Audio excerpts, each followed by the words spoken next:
Hi guys, thanks for joining me. So the first thing I want to do is a mail call, and that is the shop card from Charlie Mack. I cheekily said on one of his videos that I would like one of his new shop cards, and of course I knew that he'd be sending it out almost as soon as he got them. So I really appreciate this, Charlie, and I appreciate the words on the back. Thanks ever so much, brother. So on to the GB announcement.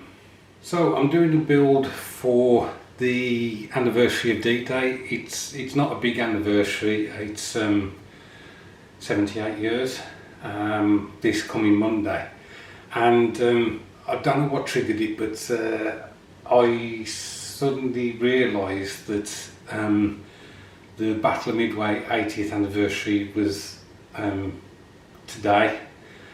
So on Thursday I was talking to Charlie Mack about anniversaries, and we both came to the conclusion that there's going to be a lot of 80th anniversaries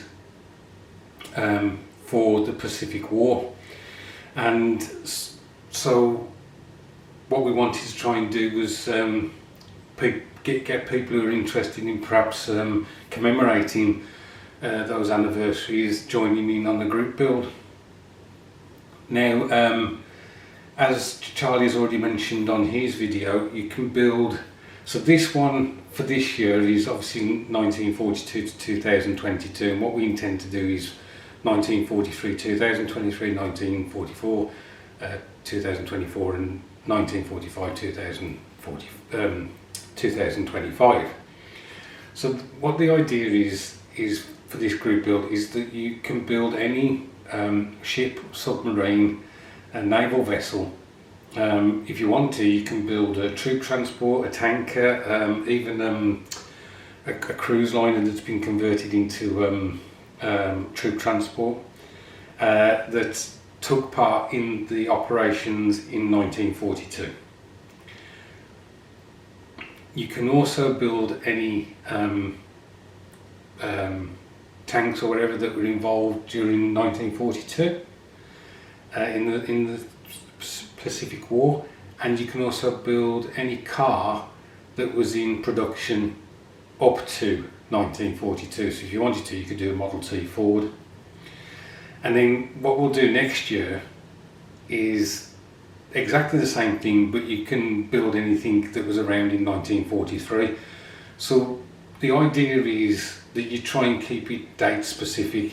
For instance, I've got a Zero that I could build, a 1/72 Zero, but the camo markings on it are for 1944.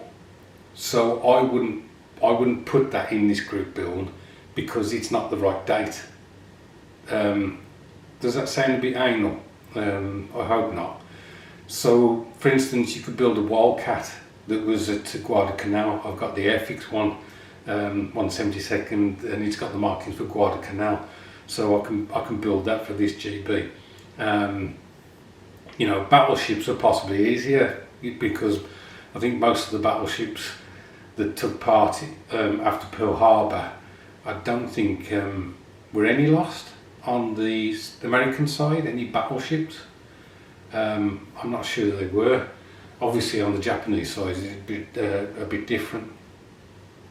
So that's the rules for the group build, and it starts from now, the anniversary of the first day of the Battle of Midway, and obviously it'll end 31st of December, and then what we'll do on the 1st of January is introduce the next 80th anniversary group build.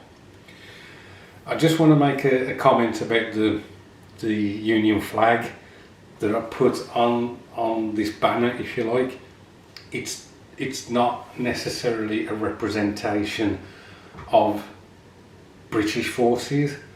What I wanted to do was use something that reminded us of the other nations that were involved. For instance, Australia.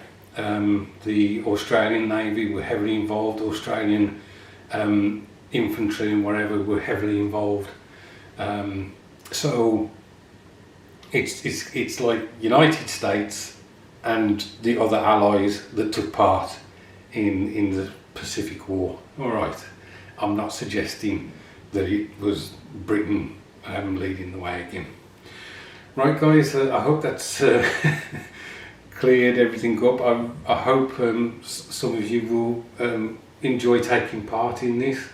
As I say, it's a commemoration of these dates in history that's happened in order to, you know, overcome tyranny. And so it's just our way of acknowledging the sacrifice that you know, mainly I would have to say men from the United States made in order to make that happen in this part of the world. I hope your weekend is going well. Look after yourselves, and I'll catch up with you soon.